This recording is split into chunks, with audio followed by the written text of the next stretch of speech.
dipersembahkan oleh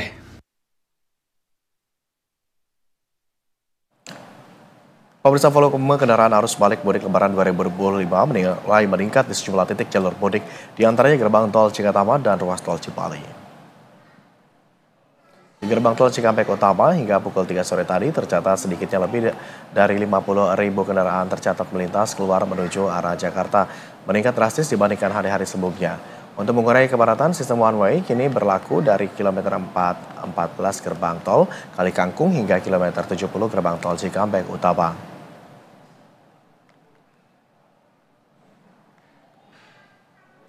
Situasi serupa terjadi di ruas tol Cikampek Palimanan hingga pukul 12 siang tadi. Sebanyak lebih dari 57.000 kendaraan melintas dari arah Cirebon menuju Jakarta, meningkat 57% dibandingkan hari sebelumnya.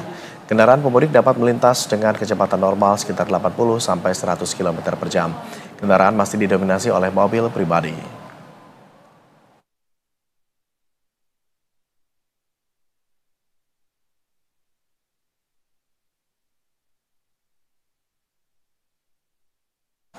Untuk informasi terkini terkait situasi lalu lintas di beberapa lokasi, pemirsa, kita segera terhubung dengan jurnalis Berita A1, Teguh Adi dan juru kamera Gilang Rahmat di gerbang tol Cikatama. Kemudian ada Zulfakar dan juru kamera Indra Bramantio di tol Cikopo Palimanan. Selamat sore rekan-rekan. Saya coba ke Teguh Adi terlebih dulu. Hingga sore hari ini, Teguh, bagaimana volume kendaraan yang melintas di gerbang tol tempat Anda berada saat ini? Ya, Agung dan saudara, hingga sore hari ini memang terpantau kendaraan di gerbang tol Cikatama ini mengalami lonjakan yang cukup signifikan. Karena memang kalau misalnya saya lihat ini di belakang saya coba akan tunjukkan kepada Agung dan juga pemirsa Berita 1. Ini kondisi real time atau terkini di gerbang tol Cikatama ini cukup mengular ya Agung begitu antriannya. Karena memang kalau misalnya kita melihat dari gardu tol ini sudah terlihat antrean yang begitu panjang ke belakang untuk masyarakat ini keluar atau tap out ke arah menuju Jakarta. Agung dan juga pemirsa Berita 1, memang hingga sore ini sudah ada sekitar 50.000 kendaraan yang melintas ke arah gerbang atau keluar gerbang tol Cikatama. Ini artinya lonjakan terjadi kalau misalnya kita lihat dari hari-hari sebelumnya di pukul yang sama ini biasanya baru sekitar 20.000 atau 25.000 kendaraan yang melintas. Namun hari ini dapat terlihat Agung ini sekitar 50.000 kendaraan bahkan hampir menyentuh 60.000 kendaraan ini melintas menuju ke arah Jakarta.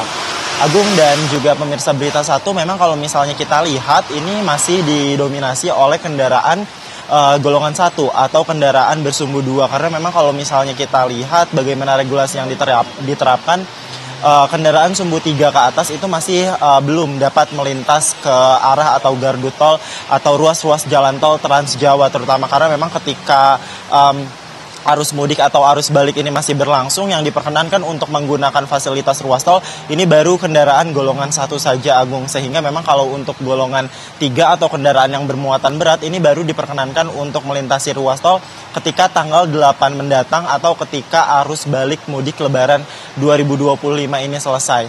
Agung dan juga pemirsa Berita 1, memang kalau misalnya kita melihat stimulus ataupun rangsangan yang diberikan oleh para pemangku kebijakan, ini memang berbagai rekayasa lalu lintas, kemudian juga regulasi terus diterapkan seperti contohnya yang saat ini Anda dapat saksikan Agung dan juga pemirsa Berita 1, rekayasa lalu lintas yang sudah berlangsung sejak tanggal 3 kemarin.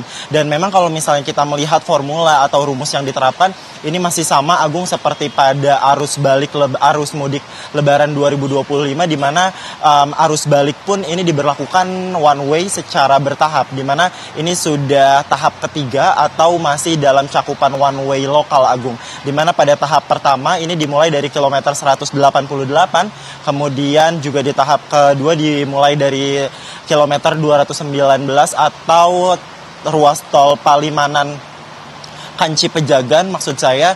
Kemudian hari ini atau semalam sekitar pukul 21.30 ini diterapkan mulai dari kilometer 414 hingga ke kilometer 70 tempat saya berada Agung dan juga pemirsa Berita 1. Ini kita juga bisa sama-sama menyaksikan bagaimana kendaraan ini tidak bisa melaju dalam kondisi yang normal atau yang cepat, karena memang rata-rata mereka bisa melaju dalam kecepatan sekitar 20 km per jam. Agung dan juga pemirsa Berita 1, memang kalau misalnya kita melihat juga regulasi yang diterapkan, ada stimulus lain seperti pemberlakuan diskon tarif tol itu diberlakukan sejak tanggal 3 kemarin dan berakhir untuk tahap 1 itu tadi pagi jam 5.00 waktu Indonesia Barat. Kemudian nanti ada lagi Agung ketika di tahap 2 pemberlakuan diskon tarif tol ini akan berlaku di tanggal 8 April hingga 10 April ke depan, sehingga memang stimulus-stimulus untuk rangsangan arus balik ini terus dilakukan oleh pemerintah guna memperlancar, mengurai kepadatan yang terjadi ketika arus balik Lebaran 2025. Agung, kembali ke Anda. Teguh, prediksi puncak arus balik akan terjadi pada hari ini, begitu ya. Apakah dari kacamata Anda, peningkatan volume kendaraan juga akan terus terjadi hingga malam nanti, begitu mengingat jumlahnya juga terus bertambah pada sore hari ini? Iya betul Agung, memang hari ini direncanakan merupakan prediksi dari puncak arus mudik dan besok pun merupakan prediksi puncak arus balik, maksud saya ketika masyarakat ini melakukan hilir balik ke arah Jakarta terutama. Kalau misalnya kita melihat bagaimana hilir balik kemarin malam, itu memang semakin sore, semakin malam, kepadatan pun semakin terjadi. Dan memang pantauan kami sejak tadi pagi, ini semakin siang, semakin sore, kendaraan ini terus meningkat dengan jumlah volume yang cukup tinggi, Agung. Karena memang kalau misalnya saya dapat bandingkan data, karena di sini saya sudah sekitar 10 hari, jadi saya dapat mengira bahwa arus balik ini sudah mulai terlihat, Agung. Karena kalau misalnya kita melihat data, ini sudah ada sekitar 50.000 kendaraan yang melintas ke arah Jakarta, sehingga hilalah arus balik ini sudah mulai terlihat, Agung. Kalau misalnya kita melihat tadi juga gambar real time yang ditunjukkan oleh juru kamera Berita 1 Gilang Rahmat, bagaimana kepadatan ini cukup mengular dari kilometer 70 hingga sebelumnya, Agung, dan juga pemirsa Berita 1. Dan ini mungkin saya juga belum sampaikan bahwa selain regulasi atau sistem rekayasa lalu lintas yang diberlakukan, ada juga sistem kontraflow yang diberlakukan secara bertahap atau secara situasional, Agung. Karena memang kalau misalnya kita melihat bagaimana regulasi-regulasi ini diterapkan, regulasi ini diterapkan menunggu diskresi dan pantauan dari kepolisian. Karena memang kalau misalnya kita melihat kontraflow pun, Agung, ini dimulai dari kilometer 70 hingga ke kilometer 36. Namun ketika kendaraan ini mulai terurai, itu diperpendek lagi, Agung, ke kilometer 47, sehingga memang regulasi-regulasi seperti ini terus dilakukan melihat situasi dan kondisi yang terjadi di lapangan, Agung. Oke. Ini ada potensi perpanjangan ruas jalan yang diberlakukan sistem kontraflow atau tidak? Iya Agung, memang kalau misalnya tadi seperti yang saya sampaikan, perpanjangan ruas atau arus lajur kontraflow ini sesuai dengan situasi yang terjadi di lapangan, Agung. Memang kalau misalnya kita melihat rumus dari pihak kepolisian pun, jika kendaraan ini melaju di angka 5.500 per jam, ini akan dibuka satu lajur kontraflow. Kemudian jika di atas 6.200 itu akan dibuka dua lajur. Namun jika mencapai tahap kontingensi atau ke tahap angka 8.500 ke atas, ini akan diberlakukan berbagai rekayasa lalu lintas selain kontraflow dan one way. Dan memang ada beberapa formula yang terus dilakukan, dan saya juga melihat bagaimana formula-formula tersebut dilakukan ketika arus balik dan arus mudik kemarin, seperti penerapan one way secara bertahap, sistem kontraflow yang diperpanjang dan diperpendek, kemudian juga sistem diskon tarif tol. Karena, Agung, kalau misalnya kita melihat bagaimana sistem rekayasa lalu lintas di tahun lalu itu sangat berbeda kondisinya atau tipenya dengan tahun ini, di mana tahun lalu itu diberlakukan langsung sekaligus, sementara tahun ini dilakukan secara bertahap melihat situasi kondisi di lapangan. Agung. Baik, terima kasih Teguh atas laporan Anda. Sementara kita bergeser ke Zulfakar di ruas tol Cikopo. Zulfakar, jika volume kendaraan begitu signifikan mengalami peningkatan begitu di Cikatama, bagaimana dengan di tol Cikopo Palimanan pada sore hari ini? Apakah sudah ada peningkatan volume kendaraan dengan jumlah yang signifikan juga?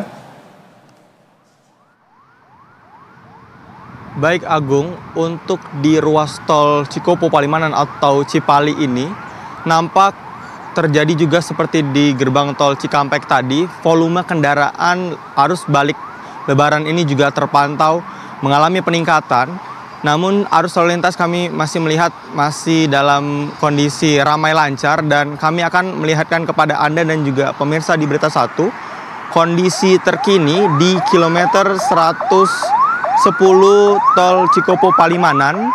Nampak ruas jalan tol ini telah berlaku one way, artinya dua lajur dari arah Cirebon menuju Jakarta telah diberlakukan dan terpantau arus lalu lintas masih dalam kondisi ramai lancar. Dominasi kendaraan yang melintas yakni kendaraan pribadi, dan sesekali kami sempat melihat juga ada bus antar kota atau antar provinsi yang melaju dari arah Cirebon menuju ke Jakarta. Adapun data terakhir yang kami terima dari pihak pengelola tol, per pukul 15.00 tadi ada sebanyak 73.300 kendaraan yang melintas di ruas tol Cikopo Palimanan atau Cipali. Nampaknya kami melihat ada lonjakan yang signifikan karena sebelumnya pada siang hari tadi ada sebesar 57.300 kendaraan. Artinya ada peningkatan sekitar 10.000 kendaraan dalam waktu beberapa jam saja di ruas tol Cikopo Palimanan ini, Agung.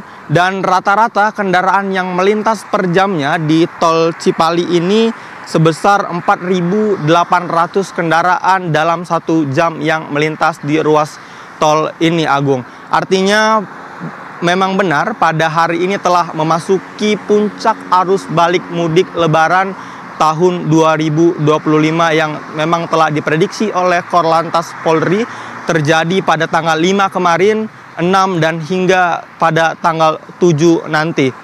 Dan nampak memang meski mengalami kepadatan ataupun volume kendaraan meningkat, pantauan arus lalu lintas masih terpantau ramai lancar, kendaraan dapat melaju dalam kecepatan normal. Kami perkirakan kendaraan ini melaju dalam kecepatan 60 km per jam hingga 100 km per jam.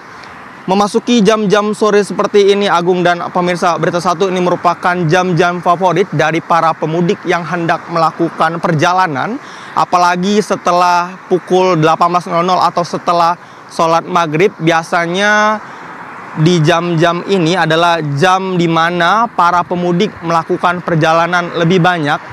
Dan mengapa jam malam adalah waktu favorit? Karena tentunya untuk menghindari salah satunya teriknya matahari ataupun juga agar perjalanan lebih nyaman ketika melakukan mudik, Agung dan juga pemirsa Berita Satu. Untuk sistem rekayasa arus lalu lintas one way ini telah berlaku di tol Cikopo Palimanan atau Cipali. Ini telah diberlakukan sejak hari Kamis yang lalu dan masih berlaku dalam one way lokal, dan nampaknya jika rata-rata kendaraan melintas sebesar 6.000 lebih kendaraan, maka one way ini akan terus diperpanjang hingga gerbang tol Kalikangkung. Kembali ke Anda, Agung. Baik, Zulfakar, terima kasih atas laporan Anda dari tol Cipali bersama dengan juru kamera Indra Bramantio. Selamat kembali bertugas, Zulfakar, dan tetap hati-hati. Kami lihat Anda juga pakai jas begitu, hujan. Cuaca juga mempengaruhi, bisa tetap jaga kesehatan. Dan sebelumnya juga ada rekan Teguh Adi serta rekan Gilang Rahmat di tol Cikampek.